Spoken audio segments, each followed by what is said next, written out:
ऐसी बहुत सारी जगहें होती है इस दुनिया में जहाँ पे जब आप सुबह में जाओगे, दोपहर में जाओगे, शाम को जाओगे, आपको बहुत ज़्यादा चहल पहल मिलेगी। वहाँ पे हर जगह पे लोग दिखेंगे, लेकिन वहीं पे जब आप उसी इलाके में आधी रात को जाओगे तो आपको वहाँ पे इंसान नहीं दिखेंगे चलते हुए, प्रेत आत्माएं दिखेंगी चलते हुए। ऐसी ही एक जगह है हमारे देश में, मुंबई का बोरीवली इलाका, बोरीवली का संजय गांधी नेशनल पार्क। पूरे मुंबई में ये एक ही एक ऐसा जगह है जहाँ पे आपको ये चीज़ मिलेगी, भूत प्रेत का साया। संजय गांधी नेशनल पार्क अपने टूरिस्ट स्पॉट्स और एनिमल प्रिजर्वेशंस के वजह से बहुत ज़्यादा फेमस है। यहाँ पे बहुत सारे टूरिस्ट आते हैं, सुबह से लेके शाम तक रहते हैं। लेकिन गौर करिए, सिर्फ शाम तक रहते हैं। 6 बजे के बाद यहाँ पे आना जाना एकदम बंद है, रिस्ट्रिक्टेड है, कोई भी नहीं जा सकता अंदर। ऐसा बताया जाता है कि संजय गांधी नेशनल पार्क में एक औरत का बसेरा है जो कि जिंदा नहीं है, एक प्रेत आत्मा का बसेरा है। कहते हैं कि अगर आपकी कभी उससे भेंट मुलाकात हो जाए तो आपको छोड़ेगी नहीं, जिंदा रखेगी, लेकिन कैद में, इसी संजय गांधी नेशनल पार्क के अंदर आपको कैद करके रखेगी, इन्हीं जंगलों के बीच में। अब ये वीडियो शुरू करने से पहले ऐसे ही और horror, mysterious and historical videos देखने के लिए सब्सक्राइब कर दीजिए इस चैनल को। अब ये कहानी शुरू होती है। ये कहानी साल 2018 की है, जब ऋषभ नाम का एक लड़का मुंबई में रहा करता था। उसका जस्ट रिसेंटली ब्रेकअप हुआ था। एकदम काफ़ी पेनफुल हार्ट ब्रेक से वो गुजर रहा था। उसकी ज़िंदगी ना अचानक से एकदम थम सी गई थी। वो एक बहुत अच्छा खासा ट्रैवलर हुआ करता था, ट्रैवल किया करता था हर जगह पे। लेकिन अभी कुछ वक्त तक ना सब कुछ शांत हो गया था उसकी ज़िंदगी में, कहीं बाहर आना जाना नहीं, एकदम शांत रहना अपने घर में। एंड यही बात है अभी उसके दोस्तों को भी बहुत ज़्यादा खटक रही थी कि हमारा दोस्त अभी ऐसा क्यों है।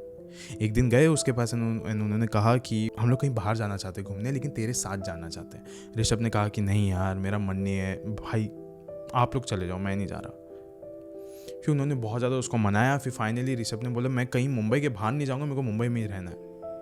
फिर उसके दोस्तों ने बोला चलो ठीक है, बोरीवली का संजय गांधी नेशनल पार्क सबसे बेस्ट जगह। एंड गाइस, बोरीवली का संजय गांधी नेशनल पार्क एकदम ग्रीनरी से भरा हुआ है। एनिमल्स वगैरह तो है ही जो केज के अंदर रहते हैं, बाहर भी रहते हैं ऑफ कोर्स, लेकिन greenery is the main thing. फिर उस समय वो लोग जब जा रहे थे संजय गांधी नेशनल पार्क के अंदर, सो उस समय ना ऋषभ काफ़ी अच्छा महसूस कर रहा था, लिटरली अच्छा महसूस कर रहा था। He was looking at the greeneries, अलग अलग चीज़ों पर नज़र घुमा रहा था अपनी। एंड उसे ना वापस से वही चीज़ें याद आ रही थी कि कैसे मैं अपने ब्रेकअप से पहले एक ट्रैवलर हुआ करता था। शायद से मुझे अभी होना चाहिए वापस से एक ट्रैवलर। किसी एक लड़की की वजह से मुझे अपनी पूरी ज़िंदगी को तबाह करने की कोई ज़रूरत नहीं है। फिर सुबह से लेकर शाम तक ऋषभ और उसके दोस्तों ने उस नेशनल पार्क के हर एक पॉइंट्स को डिस्कवर किया, जो जो प्लेसेस बनाई थी, जो जो टूरिस्ट स्पॉट थे, हर जगह पे वो लोग गए, घूमे। एंड ऋषभ को भी अभी बहुत ज़्यादा अच्छा लग रहा था। सुबह से लेकर शाम तक बहुत सारी बातें करी उन्होंने, अंदर लंच भी किया, बहुत सारी चीज़ें करी। लेकिन अभी ना सूरज ढल चुका था, अंधेरा करीब आ रहा था। एंड जो लोग थे वो भी अभी निकलने लग रहे थे, जो भी टूरिस्ट आए थे वो लोग भी अभी बाहर निकलने लग रहे थे। एंड ऋषभ के जो कुछ दोस्त थे उन्होंने बोला कि देख, शाम को 6 बजे पार्क बंद होता है, 8 बज चुके हैं, हमको बाहर निकलना पड़ेगा। फिर ऋषभ ने कहा देख भाई, काफ़ी समय हो गया कि मैं अपने घर से बाहर नहीं निकला हूँ और मुझे वाकई में अभी अच्छा लग रहा है, थोड़ा सा रहने देना मुझे थोड़ा यहाँ पे, तुम लोग चले जाओ, मेरा तो कल कुछ काम नहीं है, तुम्हारा एक्चुअली ऑफिस है, तुम लोग को जाना भी चाहिए।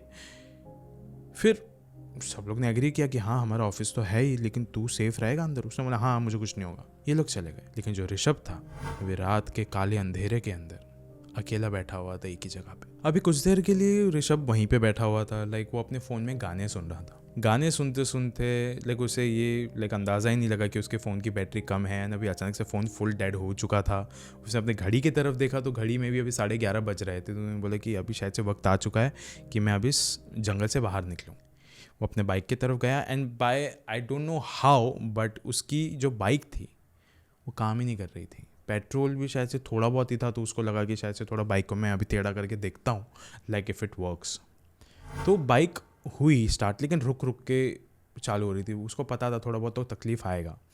वो आसपास अपने नज़रें घुमा रहा था, लेकिन सिर्फ उसे अंधेरा दिख रहा था। वहाँ पे कोई ख़ास इंसान नहीं दिख रहा था, जानवर भी नहीं दिख रहा था, उसे सिर्फ अंधेरा था। लेकिन उसे थोड़े ही दूर देखा कि वहाँ पे ना एक औरत खड़ी है एंड वो ना लाइक औरत ही थी।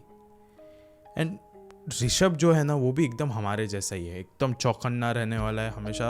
लाइक कभी भी कोई भी रास्ते में उसको मिल जाए तो ऐसा नहीं कि आधी रात में कोई उससे मिल जाए तो वो हेल्प करने चले जाएगा, नॉट लाइक दिस। वो भी चौकन्ना था कि मुझे ऐसे किसी के भी चक्कर में नहीं पड़ना है। ये कोई भी हो, कुछ भी हो सकती है, इंसान हो सकती है, प्रेत हो सकती है। उसने बाइक चलाया एंड अभी उस औरत ने ना उसे हाथ दिखाया कि उसे शायद से हेल्प चाहिए। ऋषभ शायद से थोड़ा इग्नोर कर रहा था, लेकिन जैसे ही ऋषभ उसके नज़दीक पहुंचा उसने इमीडिएटली गाड़ी को रोक दिया उसका चेहरा देख के। वो लड़की ना अभी ऋषभ के थोड़ा करीब आई एंड उसने बोला कि आप बाहर की ओर जा रहे हो क्या? ऋषभ ने कुछ भी नहीं कहा, क्योंकि ऋषभ ना लाइक उसके चेहरे पे आके ही अटक गया था। लाइक उसकी जो आइज थी वो लॉक हो गई थी उस लड़की के चेहरे पर। लाइक वो लड़की वापस से लाइक ऐसा लाइक जवाब जानना चाहती कि आप बाहर जा रहे हो, उसने वापस से पूछा। फिर भी उसने कुछ कहा नहीं। उसने बोला कि देखो मैं बहुत समय से चल रही हूँ, मैं बहुत थक गई हूँ, मेरे में भी और हिम्मत नहीं है चलने की, क्या आप मुझे बाहर तक छोड़ दोगे? फिर ऋषभ को रियलाइज़ हुआ कि हाँ उसे अभी कुछ जवाब भी देना चाहिए। उसने बस अपनी मुंडी हिलाई और उसने कहा हाँ आ जाओ। अब वो लड़की ऋषभ के पीछे आके बैठ चुकी थी। अभी फिर ऋषभ ने थोड़ा हिम्मत जुटा के कहा कि आप यहाँ पे क्या कर रहे हो इतनी आधी रात में? यहाँ पे लाइक आपको पता है ना like Sanjay Gandhi national park कैसा है, इंसानों से ज़्यादा यहाँ पे लाइक जानवरों का खतरा रहता है। फिर उसने कहा हाँ मुझे बहुत अच्छे से पता है, मैं भी एकदम हिम्मत से यहीं पे रुकी हुई थी। मैं एक्चुअली सुबह आई थी यहाँ पे, बट मैं जिनके साथ आई थी उन्होंने लाइक मुझे आवाज़ भी नहीं लगाई जाने से पहले और वो लोग बस वहाँ से चले गए, इसके लिए मैं यहाँ पे आधी रात में अटक चुकी हूँ।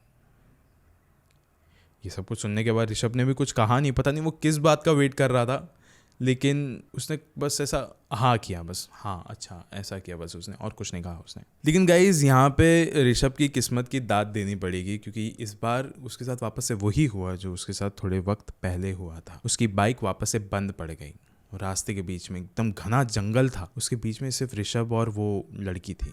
उसने बोला I am literally very sorry, मैं इसको ठीक कर देता हूँ जस्ट अभी, बस मुझे नीचे ये जो मेरा टायर है उसको बस थोड़ा सा ठीक करना है। वो नीचे झुका एंड ऋषभ की नज़रें ना उस औरत के पैरों की तरफ गई जो कि उल्टे थे, चुड़ैलों की तरह। उसने ये सोचा कि लाइक अभी मैं रात को जिस औरत को जस्ट मिला हूँ, जिससे मैं इतने समय से बात कर रहा हूँ, लाइक उसने अपनी पूरी कहानी सुनाई मुझे, ये और कोई नहीं, ये एक चुड़ैल है। वो कांप चुका था, लाइक पूरी तरीके से एकदम पसीना पसीना हो रहा था वो बार बार। लेकिन उसी समय उसे महसूस हुआ कि मैं यहाँ पे चिल्ला भी नहीं सकता हूँ, मैं चिल्लाऊंगा फिर भी मैं मारा जाऊँगा, मैं भागूंगा मैं फिर भी मारा जाऊँगा, मैं कुछ भी करूँ मारा तो मैं जाने वाला हूँ। इस समय ऋषभ की सिचुएशन ऐसी थी कि उसके लिए लाइक एक पैर पे कुआं था और दूसरे पैर पे भी खाई थी, कहीं पे भी कदम रखे मरना तो उसको था ही। और उसी समय जब वो नीचे झुका हुआ था तो उस औरत ने उसके कंधे पर हाथ रखा और कहा कि मैं तुम्हारी कुछ मदद कर सकती हूँ। ऋषभ ने एकदम हिम्मत जुटा के कहा, एकदम ऑकवर्डली कहा नहीं, बिल्कुल नहीं। और फिर वो वापस से लाइक बाइक पे किक मारने लग गया था। देखते ही देखते अभी ऋषभ की बाइक शुरू हो गई, वो बैठ गया बाइक पर। लेकिन अभी उसको ऑफकोर्स बहुत ज़्यादा ऑकवर्ड लग रहा था, बहुत ज़्यादा डर लग रहा था उसको कि मेरे पीछे एक चुड़ैल बैठी है जो कि मुझे बखूबी महसूस हो रहा है। उसने बाइक चलाते चलाते उसने लाइक बैक मिरर पे भी देखा, उसने देखा कि पीछे कुछ ऐसा सच परछाई तो दिख नहीं रही है, मेरे को कोई शरीर नहीं दिख रहा है, लेकिन मुझे महसूस हो रहा है कि मेरे नज़दीक कोई तो बैठा है मुझे चिपक के। उसने कहा कि लाइक अगर मैं ज़्यादा वक्त तक इसके साथ रहूँगा तो ऑफकोर्स मेरी यहाँ पे तो मौत पक्की है, मुझे कुछ ना कुछ करके इस नेशनल पार्क से बाहर निकलना ही पड़ेगा। फिर उसने एक तरकीब सोची, उसने वापस से बाइक को रोक दी। उसने पीछे मुड़ के कहा कि रुक जाओ थोड़ा, बाइक से उतरो, बाइक वापस से बंद पड़ गया, I am literally very sorry. फिर वो नीचे उतरा और उसने किक मारना स्टार्ट किया। जैसे ही उस औरत का जो ध्यान था वो कहीं और भटका, उसने जल्दी से एक हार्ड किक मार के बाइक को स्टार्ट किया, वहाँ से भाग निकला। उस इलाके से भाग निकला था, उस जंगल से नहीं। घना जंगल अभी भी आसपास ही था, अंधेरा अभी भी था, कुछ भी गया नहीं था। उसे ये सब कुछ रियलाइज़ हो रहा था, लेकिन उसे ऐसा लग रहा था एटलीस्ट वो तो नहीं है। बस 2 सेकंड तक उसे ऐसा लगा। उसने जब बैक मिरर में देखा तो उसने देखा कि वो जो परछाई थी वह भी उसकी बाइक का तेज़ी से पीछा कर रही है। वो बाइक जितना भी ज़्यादा तेज़ चलाए, वो जो प्रेत आत्मा की रूह थी वो और ज़्यादा तेज़ हो जाती थी, उतनी ही ज़्यादा तेज़। सोचिए, लेकिन अभी जो कुछ समय पहले वो उसकी खूबसूरती देख के बार बार एकदम चुप हो जा रहा था, एकदम लाइक मौन हो जा रहा था, अभी वो उसका जब चेहरा उसने वापस देखा तो वो एक डरावना चेहरा था, ऐसा शैतान जैसा चेहरा था उस औरत का। पर जैसे तैसे ऋषभ ने लाइक फाइनली अभी लाइक उस जंगल से तो वो बाहर आ गया था, लेकिन फिर भी उसने एक आखिरी बार ना पीछे मुड़ के देखा और पीछे उसे कोई भी नहीं दिखा। वो फाइनली एक राहत की सांस ले रहा था, लेकिन उसको याद आई कि जब मैं नीचे झुका था बाइक ठीक करने के लिए तब उसने कंधे पर हाथ रखे थे मेरे। उसने कंधे की ओर देखा अपने शर्ट के तरफ, तो उसने देखा कि एक पूरा खून भरा लाइक हैंड प्रिंट था उधर। लाइक सीरियसली उस औरत के हाथ पूरे खून से भरे हुए थे। अब वो फाइनली उस संजय गांधी नेशनल पार्क के गेट के पास पहुंच गया था एंड उसने देखा कि वो जो एक वॉचमैन है वो उस गेट के पास खड़ा है एंड वो आ रहा है उसके नज़दीक। वॉचमैन ने आके बोला कि साहब आप अंदर क्या करने आए थे, आप यहाँ पे थारे देखने के लिए आए थे? फिर उसने बोला कि नहीं, मेरे साथ ना अभी जस्ट अंदर एक हादसा हुआ।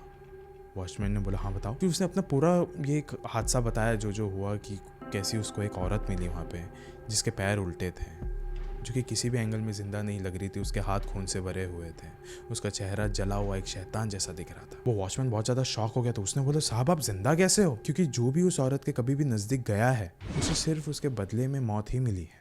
उसके साथ बहुत बुरा करती है वो औरत, बिल्कुल भी दया माया नहीं है उसे। फिर उस वॉचमैन ने ऋषभ को कहा कि साहब ये जो बात है ये सिर्फ इतनी सी नहीं है, इसके पीछे इसका भी एक इतिहास है, एक कहानी है इसकी। बताया जाता है कि कई सालों पहले लाइक यहीं पे एक औरत की मौत हुई थी, जो कि यहीं पे आई थी एंड वापस कभी जा नहीं पाई। उसके दोस्तों ने उसको यहीं पे ऐसे ही छोड़ दिया था मरने के हालत में।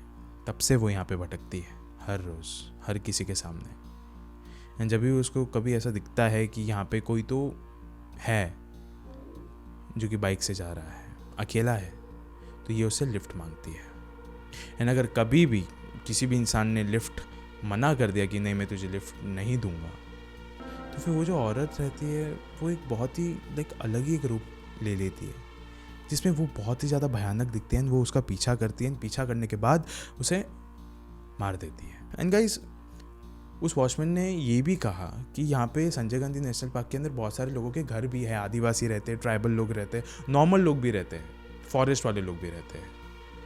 लेकिन हर कोई हमेशा यही कहता है कि हम लोग जानवरों की वजह से तो एक बार घर से बाहर निकल भी जाए, लेकिन जो ये औरत है ना जो यहाँ पे भटकती है, उसके डर से तो हम कभी भी घर से बाहर नहीं निकलेंगे। क्योंकि हर रात को हमको जो आवाज़ें सुनाई देती है यहाँ पे, वो मौत से भी बदतर है। हमें कभी नहीं सुनना है वो सोते वक्त। हमेशा ऐसा लगता है कि हमारे घर के बाहर कोई तो इंसान खड़ा है एंड वो मदद के लिए पुकार लगा रहा है, जिसकी हम मदद कर नहीं सकते, क्योंकि हम जब बाहर जाते हैं तो बाहर कोई नहीं होता है, वही काला अंधेरा, कोई भी नहीं, एकदम सन्नाटा। एंड उस वॉचमैन ने कहा कि जब हम भी खुद राउंड अप पे निकलते हैं यहाँ पे, तो हम भी सिर्फ एक ही प्रार्थना करते हैं कि कुछ भी हो जाए, बस इस औरत के साथ हमारी भेंट ना हो जाए, क्योंकि उसके बाद से तो हमें तो सिर्फ मौत ही मिलेगी और कुछ नहीं। एंड गाइस यही कहानी है इस संजय गांधी नेशनल पार्क की, जो कि बोरीवली में है। ये एक ऐसी जगह है ना गाइस जहाँ पे आपको सुबह में बहुत सारा आपको यहाँ पे चहल पहल दिखेगा, बहुत सारे लोग दिखेंगे, लाइक बहुत सारे टूरिस्ट दिखेंगे, सब लोग खुश रहेंगे। लेकिन वहीं पे जब आप यहाँ पे 6 बजे के बाद जाओगे, जब आपको लोग वापस आते हुए दिखेंगे एग्जॉस्टेड एकदम, जब आप इस जंगल की एकदम गहराई में पहुँच जाओगे, तब आपको पता चलेगा कि इस घने जंगल में भी कुछ राज दफन है, जो कि राज ही रहे तो बेहतर है। आपके अगर सामने आ जाए तो शायद से आपके साथ कुछ तो गलत ज़रूर करेंगे, और गलत से मेरा मतलब मौत ही है, हो सकता है। शुक्रिया।